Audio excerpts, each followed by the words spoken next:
It was the birthplace of the Egyptian revolution, but Tahrir Square's reputation is now being tainted by a sinister trend. Activists say female protesters are being increasingly subjected to violence and sexual abuse, alarming incidents that some say reflects a much bigger social and cultural problem. RT's Sarah Firth reports on the plight of Egyptian women who fear that instead of freedoms promised by Mubarak's fall, they may be facing an even darker future.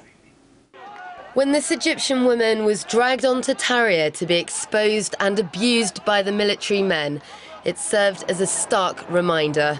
Mubarak might have been toppled, but Egypt's Arab Spring has many hurdles to overcome if it's to blossom into a democracy.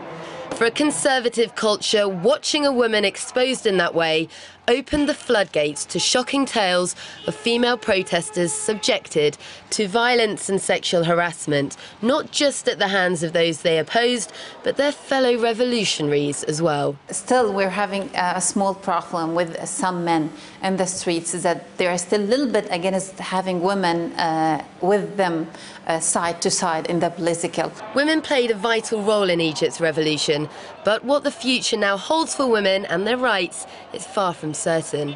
The daily life of women actually is what worries me.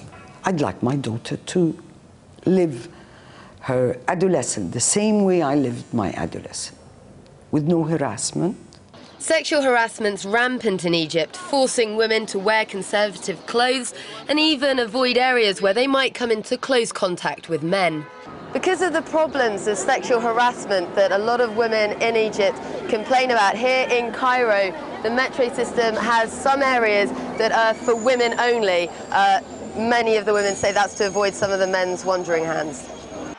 Egypt's now facing the prospect of an Islamic government that's raising fears over what it could mean for women's rights. I met with Azar Al-Jaf, one of just 11 female MPs and a member of the Muslim Brotherhood.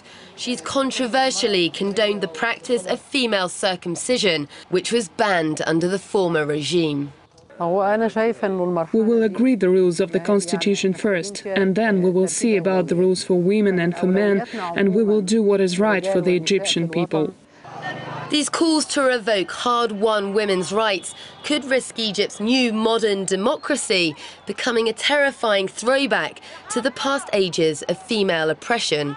Now we are as if beginning from 0 point again, which is very frustrating, because usually after revolutions you feel that you are going to gain more.